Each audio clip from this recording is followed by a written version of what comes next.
The popular restaurant chain Freshii, known for its healthy menu, is coming under fire. The company replacing some of its in-store cashiers at certain Ontario restaurants with workers in Nicaragua who run the cash virtually via a video link. The virtual cashiers working for as little as $3.75 an hour.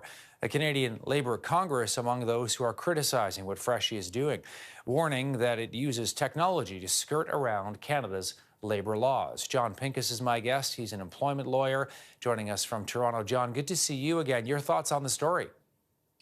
Well, this is, I think, another example of the law perhaps not keeping up with technology. We have seen some changes in the Employment Standards Act, for instance, to deal with work-from-home arrangements and telecommuting, and maybe some more changes maybe on the way to deal with this. Is this legal? Strictly speaking, as far as what I can see and what's been publicly reported, I would say that it is legal. Employment standards in Ontario only apply to either someone who's working in Ontario or who is working elsewhere, but it's a continuation of work that's being done in Ontario, which doesn't appear to be the case here. So that means that they're not covered by provincial legislation, and it's a provincially regulated industry, which means that they only have to comply with the employment standards laws of that country, in this case, Nicaragua. Tell me about the ethical issues at risk here.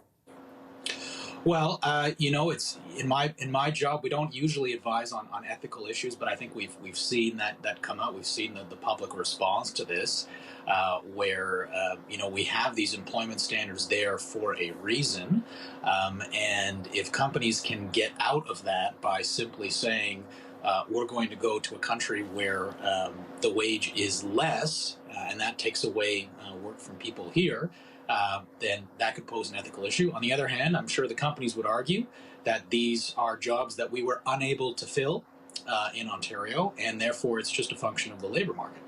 Canadians are used to, of course, dealing with people who are overseas. And you think about call centers, for example, and I'm curious, does the same thing you were outlining apply in those situations? In other words, the laws have to follow what goes on in those countries where those call center employees are. We're really actually talking about the same thing. Call centers are the perfect example. That is the quintessential example.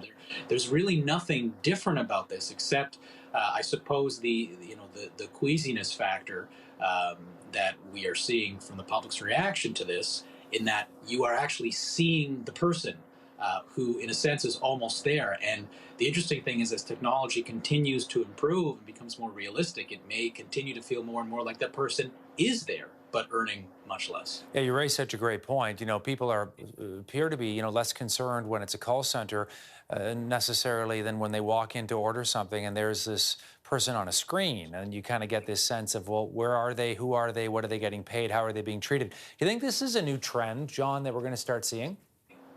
Well, we have started to see it already in the U.S., for example. The fast food chain Jack in the Box has tried this with respect to drive-through orders. So whereas I believe when you go to pick up the order, there is a person there, but when you give the order, the person coming out of the intercom may be somewhere around the world. So we are certainly seeing this start to emerge in pilot projects in the U.S. and now in Canada, and it may continue to increase.